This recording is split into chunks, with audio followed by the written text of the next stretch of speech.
sarap pagbulayan ang salita ng Diyos. Sa kanyang kautusan ako'y nagagala.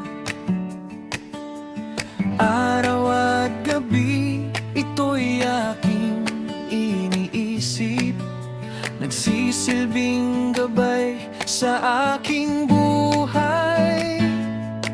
Si Yahweh ang aking patnubay,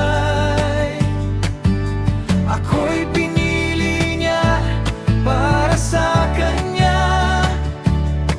Sa landas ng masama ako'y inilayo, ang tunay na kagalakan ay Kanyang salita.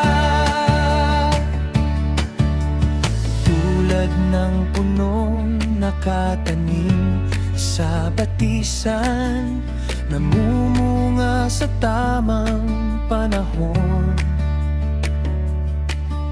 hindi nalalanta ang kanyang mga dahon. Sa lahat ng gawin ay nagtatagumpay. Si Yahweh ang aking patnubay,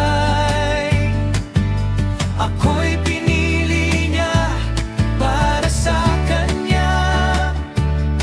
Sa landas ng masama ako'y inilayo, ang tunay na kagalakan ay Kanyang salita. Tulad ng punong nakatanim sa batisan, namumunga sa tamang panahon, hindi nalalanta ang kanyang mga dahon. Sa lahat ng gawin ay